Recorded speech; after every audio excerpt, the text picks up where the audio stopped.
അപ്പോൾ ഇന്ന് നമ്മളിവിടെ തയ്യാറാക്കുന്നത് ഒരു നാടൻ കൽത്തപ്പത്തിൻ്റെ റെസിപ്പിയാണ് കേട്ടോ.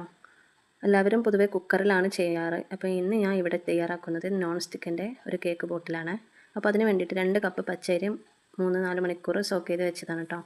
ഇനി അതിലേക്ക് 2 ടേബിൾ സ്പൂൺ ചോറും കൂടെ ചേർത്ത് കൊടുക്കുന്നുണ്ട്. കുറച്ച് ജീരകം, ചെറിയ ജീരകവും 2-3 ഏലക്ക ഒക്കെ ചേർത്തിട്ട് നല്ല പേസ്റ്റ് രൂപത്തിൽ അരക്കണം കേട്ടോ. ഒട്ടും തരി പാടില്ല. ഇനി ഇതിലേക്ക് 1/2 കപ്പ് വെള്ളം കൂടെ ഒഴിച്ചു കൊടുത്ത് ഇത് നല്ലപോലെ അരച്ചെടുക്കട്ടോ. ആ ടൈമിൽ നമുക്ക് ശർക്കര ഒന്ന് ഉരുക്കാൻ വെക്കാം. ഒരു 3.5 കട്ട ശർക്കരയാണ് ഞാൻ ഇവിടെ എടുത്തിട്ടുള്ളത് കേട്ടോ. ഇനി നമുക്ക് ചെറുതായിട്ട് അരിഞ്ഞു വെച്ചിട്ടുള്ള തേങ്ങാക്കൊത്തൊന്ന് വറുത്തെടുക്കണം. അപ്പോൾ അതിന് വേണ്ടിയിട്ട് 1 ടേബിൾ സ്പൂൺ നെയ്യും 1 ടേബിൾ സ്പൂൺ വെളിച്ചെണ്ണയും കൂടെ ചേർത്ത് കൊടുക്കുന്നുണ്ട് കേട്ടോ. അതൊന്ന് ഫ്രൈ ആയി വരുമ്പോൾ അതിലേക്ക് ചെറുതായിട്ട് അരിഞ്ഞു വെച്ചിട്ടുള്ള ചീരുള്ളിയും കൂടെ ചേർത്ത് നല്ലപോലെ ഒന്ന് ഫ്രൈ ചെയ്തെടുക്കാം. അപ്പോൾ നമ്മൾ മാവ് ഇവിടെ അരച്ചെടുത്തിട്ടുണ്ട്. ഒട്ടും തരിയില്ലാണ്ട് കേട്ടോ അരച്ചെടുക്കേണ്ടത്.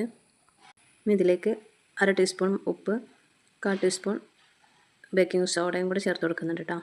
ഇതാ നമ്മൾ ചൂടോടൊക്കെ തന്നെ നമ്മൾ ശർക്കര പാനി ഇതിലേക്കൊന്ന് ഒഴിച്ച് കൊടുക്കുന്നുണ്ട്. ചൂടൊട്ടും ആറരുത്. തിളച്ച് നമ്മൾ ഓഫ് ചെയ്യുന്ന ടൈമിൽ തന്നെ എടുത്തിട്ട് ഈ മാവിലേക്ക് ഒഴിച്ച് കൊടുക്കുക. കട്ട പിടിക്കാതെ നല്ലോണം ഇളക്കി കൊടുക്കുകയും ചെയ്യാം. അപ്പോൾ ഇതാ ഞാൻ മാവ് ഒഴിച്ച് കൊടുക്കുന്നുണ്ട്. ഫുൾ ഫ്ലെയിമായിട്ടിട്ട് വേണം നമ്മൾ മാവ് ഒഴിച്ച് കൊടുക്കാൻ. പിന്നെ ഒരു 10-15 മിനിറ്റ് കൊണ്ട് നമുക്ക് ഈ കൽത്തപ്പം റെഡിയായി കിട്ടും. ഈ ഒരു 15 മിനിറ്റ് നമ്മൾ ലോ ഫ്ലെയിമിൽ വെച്ചിട്ട് വേണം അപ്പം വേവിച്ചെടുക്കാൻ. അപ്പോൾ ഇതാ നമുക്ക് നല്ല സോഫ്റ്റ് ആയിട്ടുള്ള കൽത്തപ്പം ഇവിടെ റെഡി ആയിട്ടുണ്ട്.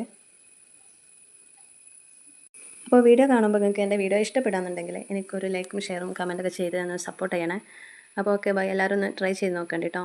അടിപൊളി കൽത്തപ്പം, നമുക്ക് ആരോട് കൂടിയിട്ടുള്ള കൽത്തപ്പം നമുക്ക് ഇവിടെ റെഡിയാക്കി എടുക്കാം.